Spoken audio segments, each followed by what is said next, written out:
¿Qué tal? ¿Cómo están amigos y amigas de esta comunidad? Mucho hemos hablado de la izquierda en México, de las izquierdas en realidad. Lo que pasa no solamente en nuestro país, sino también en el continente americano y qué está sucediendo en Europa. ¿Qué pasa en torno a las disputas del poder con la derecha? ¿Cuál es la diferencia entre la izquierda, la derecha, las izquierdas? En fin, cómo funcionan en el marco de la democracia que hoy en día tenemos y cómo lo que sucede en México puede ser una lección a lo que estaría pasando en Sudamérica, por ejemplo. Se encuentra con nosotros el profesor de la Universidad de Syracuse y a quien le agradezco muchísimo de verdad que esté con nosotros, mi querido Edwin Federico Ackerman. ¿Cómo estás, Edwin? ¿Qué dices? Muy bien, muchas gracias por la invitación.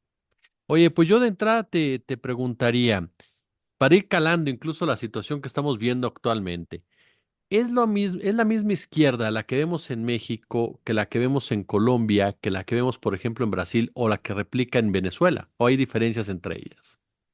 Es una gran pregunta. Mira, obviamente hay ciertas similitudes que tienen que ver no solo con que son parte de la misma región, que hasta cierto punto entonces va a tener algunos elementos de la historia similar, algunos puntos de su sociedad o cultura que son similares, entonces va a haber similitudes en ese aspecto. También hay que añadir a eso que en muchos de estos casos, quizá no los más recientes que mencionas ahorita, como Colombia o México, pero si estamos hablando de Brasil, de Bolivia, de la Argentina kirchnerista, hubo todo un periodo a principios del siglo XXI en donde coincidieron estos gobiernos. Entonces, había similitudes también en ese respecto, ¿no? Pero hay diferencias muy importantes que hay que ir apuntando. Depende de, digamos, qué dimensión se quiere estudiar aquí. Por ejemplo, el origen de los líderes es muy variado y creo que tiene mucho peso sobre cómo conciben el poder y cómo conciben la política. Por soltar algunos ejemplos, digamos, Lula o Evo vienen de un sindicalismo muy fuerte en un contexto, se forma en un contexto de dictadura. No así el caso de AMLO o de Petro, ¿no? Por Ujú. crear ahí un ejemplo, un contraste rápido. Entonces, el origen de los líderes puede tener un peso. También el contexto en el que se toma el poder inicialmente, creo que se ha argumentado, creo, correctamente, que tiene mucho peso también sobre cómo avanza el gobierno. Es decir, en contextos en donde el partido de izquierda fue un partido central en la formación de la democracia. Por ejemplo, el PT en Brasil es un partido es un gobierno que va a tender a ser mucho más protector, defensor de la democracia. Mientras que partidos o movimientos que se forman en contextos en donde hay una crítica a lo que ven como ya un sistema democrático dilapidado, sería el caso, por ejemplo, de Chávez inicialmente. El partido que toma el poder tiene menos, por así decirlo, lealtad hacia el sistema o las normas democráticas, al menos entendidas de cierta manera. Entonces, esas son diferencias muy importantes. Una última, para no alargarme aquí, sería los contextos en los que toman globales en los que toman el poder, ¿no? Inclusive aquí deberíamos, por ejemplo, hacer diferencias entre Lula la primera vez que toma el poder, Dilma cuando es el turno de ella, o Lula en este tercer mandato de él, ¿no? Todos esos son contextos globales diferentes y van a guiar las políticas diferentes. Por usar ese ejemplo, el Lula de su primer periodo tiene más como proyecto la institucionalización de una serie de programas sociales muy importantes hasta la fecha, muy famosos, con resultados muy, muy, muy positivos. Pero eso en el contexto del boom de los precios de los commodities, del petróleo, etcétera. Es decir, con mucho dinero para el Estado poder tener mucho margen para esos programas sociales. Ese boom termina y le toca ese periodo a Dilma y las políticas de Dilma son en relación a el recorte de esos ingresos que ya no están entrando y cómo va a tener entonces un efecto sobre las políticas sociales. El Lula de ahorita creo que su prioridad sería más bien la reinstitucionalización de ciertas normas democráticas que se perdieron durante el periodo de Bolsonaro y es, por así decirlo, una tarea más básica, quizá, que se está presentando para este gobierno. Entonces, el contexto global en el que toman el poder también tiene mucho que ver con el carácter de estas izquierdas. ¿Puede haber un gobierno puro de izquierda, querido Edwin? Esto en el marco de la globalización, a final de cuentas, que se vive y de que nos guste o no, el neoliberalismo está ahí insertado desde hace mucho tiempo.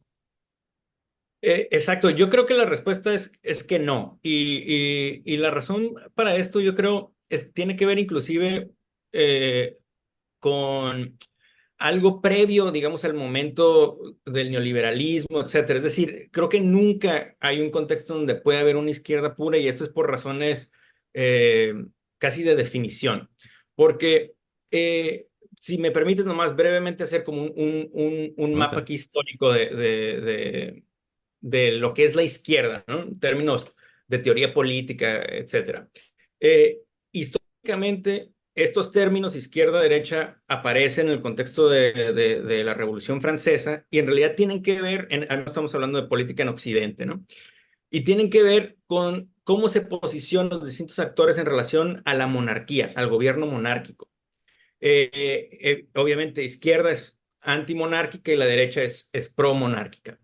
De ahí se desprenden dos principios básicos que sí le dan cierta sustancia a lo que se le llama en general la izquierda o la derecha, que es decir, la defensa de la igualdad social versus la defensa del orden social o quisiera pudiéramos especificar la jerarquía social.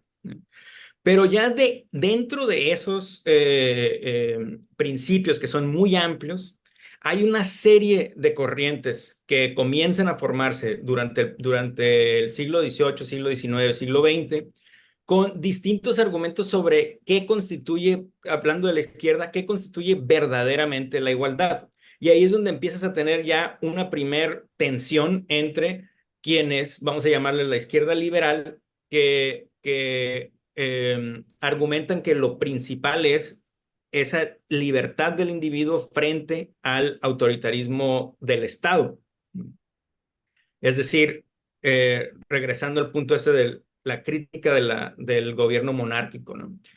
Versus quienes ya están desarrollando lo que se volvería la tradición de la izquierda socialista, que es decir, si no hay igualdad económica, las libertades individuales son irrelevantes para hablar de emancipación o de libertad o de igualdad real, ¿no? Y ahí, en esas dos posturas, aunque ciertamente pueden coincidir, ciertamente, también puede haber muchos momentos de tensión porque son dos prioridades distintas, que en ciertos momentos prácticos, pragmáticos, en ciertas coyunturas, el movimiento, el partido o el líder de izquierda puede optar por enfatizar una versus la otra. Entonces hay una tensión también ya inherente dentro de la historia de la izquierda, de manera que no puede haber, yo creo, una izquierda pura, es decir, que reúna todas las supuestas características que se van a ir enlistando con respecto a qué constituye la izquierda. Entonces, por decirte algo así, el caso, vamos a decir, uno que parecería obvio, la Cuba de Castro, ni siquiera estoy hablando de Díaz-Canel, ¿no? La Cuba de Castro. Bueno, democracia no había, ¿no? Al menos democracia liberal. Supongo que puede haber argumentos sobre, etcétera. Pues democracia liberal no hay. Militarismo, sí. Apertura o con el mercado, en algún punto, sí, cuando se volvió necesario después de los 90, después de la caída de la Unión Soviética. Entonces, ya si ese caso no reúne esas características, ya te empiezas a quedar sin casos realmente existentes de izquierda. Por eso yo creo que siempre es, como lo hiciste tú al principio aquí de tu programa, hablar de izquierdas, ¿no? Siempre va a ser más útil analíticamente pensar, ok, ¿cuáles son las características de las izquierdas realmente existentes? En vez de asumir que hay una noción en abstracto como un listado, ¿no? Que se va reuniendo y luego cuenta o no cuenta como izquierda. Oye, eso debilita precisamente a este concepto, digámoslo así, a esta ideología de que haya varias izquierdas frente a la derecha, que parece que por lo regular es un pensamiento uniforme, capitalista, privatizador, conservador. Mira, yo creo que yo creo que también se debe hablar de derechas. Por ejemplo, si tú ves por mencionar un ejemplo que me viene a la mente, ¿no? De Estados Unidos, el Partido Republicano. Eh, la facción de derecha que representa Trump es una facción que desplazó a una derecha previa, que eran los neocons, ¿no? Los neoconservadores del periodo de los 80s, 90s y principios de los 2000s. Hay que recordar, por ejemplo, qué tan abierta es la oposición de Trump a el periodo de Bush Jr., ¿no? La guerra en Irak, etcétera.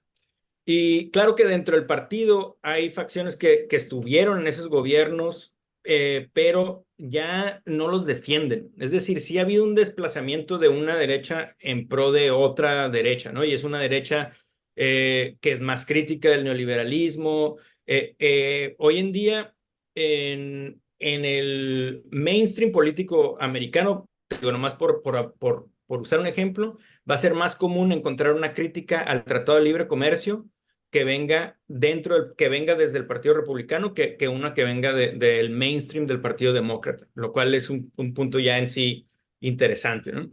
Entonces sí hay también derechas. Lo cierto es que la izquierda sí tiende a fraccionarse, en mi opinión, mucho más. Tal vez en parte porque numéricamente tiende a ser mayor. Quizá por razones obvias, porque la derecha, a final de cuentas, defiende a la élite, ¿no? Que por definición numéricamente es menor. Y la izquierda tiene como tarea histórica al menos defender las mayorías, lo que significa que se presta ya simplemente ese nivel para más divisiones, más fracciones, ¿no? Pero bueno, pero yo sí hablaría de derechas. Oye, ¿qué es la política de clase, Edwin? Y si se aplica en México, ¿cómo se aplica en México? Sí, sí, es una gran pregunta. Mira, la manera para mí de contestarlo rápidamente es decir que la clase trabajadora vote como un bloque. Y esto, aunque parece sencillo, es difícil conseguirlo históricamente. Es decir, la persona obviamente votas como individuo, ¿no? Y hay una serie de elementos de tu identidad o de tu contexto social que te llevan a tomar la decisión que tomas. Hay contextos en donde se politiza, por decirte algo, la identidad religiosa, ¿no? Contextos históricos en donde eso ha sucedido. Yo voto como católico, ¿no? Sí, además de ser católico, soy mujer o soy clase media, pero principalmente a mí me mueve la agenda pro católica, por así. Entonces ahí se está politizando la identidad religiosa. Eh, pero hay contextos, y creo que es una tarea también, regresando a este tema, tarea histórica de la izquierda, al menos de la izquierda no liberal, organizar a la clase trabajadora de tal manera que tome decisiones políticas en base a su identidad o pertenencia de clase. Entonces, que vote como un bloque, que vote consistentemente como un bloque. Eso en el caso mexicano se ha venido dando más recientemente. Es decir, hablando del periodo post 2000, ¿no? El voto de las clases trabajadoras estaba disperso entre los distintos partidos. No había un partido tal cual que pudiera decirse representaba a la clase trabajadora porque la clase trabajadora no votaba de manera cohesiva, ¿no? Votaba de manera dispersa. Es decir, votaban en base a otros elementos de su identidad o de su situación. Eh, y ya para el 2021, esas elecciones para Congreso y las elecciones en la Ciudad de México, ahí ya empiezas a ver el surgimiento de un bloque de votantes ya más consistente.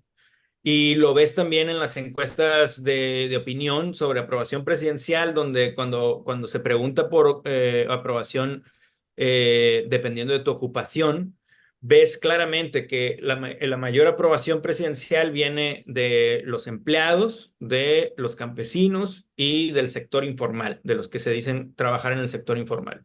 Y la mayor desaprobación viene del sector empresarial y de los profesionistas. Entonces esa dimensión de clase ya se va mostrando bastante claro ahí. Y para las elecciones donde gana Claudia Sheinbaum hay algo muy interesante que sucede ahí porque se retiene como base del obradorismo electoral a las clases trabajadoras, es decir, en esos sectores gana por 60-70%, con 60-70% del voto, pero al menos para esa elección, esta elección pasada, se logra también obtener al menos un 40% de amplios sectores de las clases medias. Entonces, lo que estamos viendo, en mi opinión, es un partido que está surgiendo como representante de un nuevo agente político que no existía como tal, al menos digamos en el México reciente, ¿no? Que no existía como tal, que es decir, el voto de la clase trabajadora. Inclusive el término parece un poco, quizá pueda parecer un poco arcaico, ¿no? O quizá un poco académico, pero eso en sí, el hecho de que el término parezca un poco esotérico, habla del hecho de que no había habido una clase trabajadora votando de manera cohesiva en varias décadas, ¿no? Que había habido una erosión de la clase trabajadora como agente político. Y en este sentido, por ejemplo, esto que se ve en México, ¿se puede replicar en un momento dado o ya se replica, por ejemplo, en otras naciones como puede ser Brasil, como puede ser Colombia, como puede ser precisamente incluso hasta Chile, ahora con toda la polémica que ha generado en torno a Boric? Sí, mira, hay países también, dependiendo en qué periodo de estos últimos 25 años en donde ha habido varios gobiernos de izquierda en Latinoamérica, dependiendo en qué periodo te fijas, hay situaciones en donde definitivamente hay clase trabajadora votando en bloque. El Lula o el PT de los primeros gobiernos, el MAS en Bolivia, ciertamente es el caso. Kirchner igual. Pero no siempre es el caso. Y hay que decir que eh, en, en, en Occidente en general, esto está mucho más marcado en Estados Unidos y Europa, pero incluye muchos casos latinoamericanos. Ha habido un fenómeno que el economista Tomás Piketty ha llamado la izquierda brahmánica.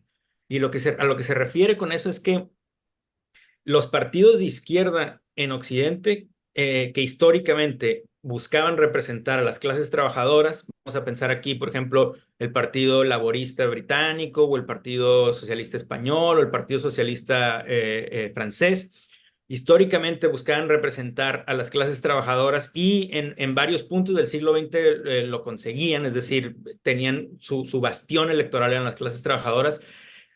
A partir de finales de los 70 empieza una hemorragia de ese sector que deja de votar en los mismos índices y ya entrado el siglo XXI, esas clases trabajadoras empiezan a votar más por la derecha.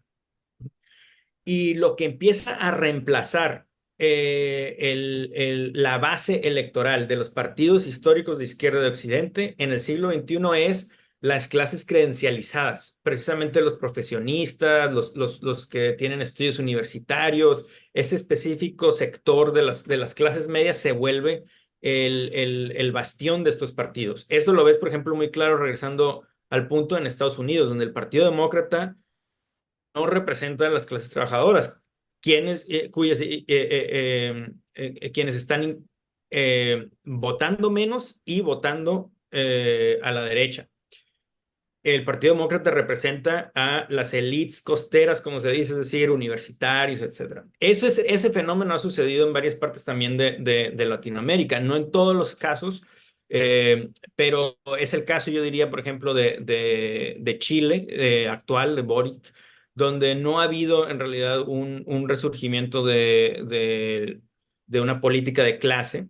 Y se manifiesta claramente también en Boric mismo. O sea, hay que recordar, por ejemplo, Boric, eh, por usar ese caso, porque lo mencionas, él ya dentro de la disputa interna, por ejemplo, para ser candidato de la coalición que lo presentó, representaba ya el ala reformista. El ala más de izquierda dentro de esa coalición era Daniel Jadue, que era el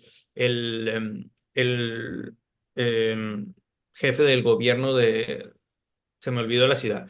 Perdón. Pero entonces, en esa disputa ahí ya había un sector más reformista, más digamos, de centro, de izquierda, que había logrado esa candidatura. Y, y creo que desde un principio, desde la campaña, se ha enfocado más en enfatizar temas, vamos a decir así, de inclusión, de derechos sociales, más que temas de índole de clase en el sentido económico. Mi querido Edwin Ackerman, yo de verdad me siento muy contento de que hayas aceptado la invitación de platicar con nosotros aquí en nuestra comunidad, oye. Oye, muchas gracias, me encantó.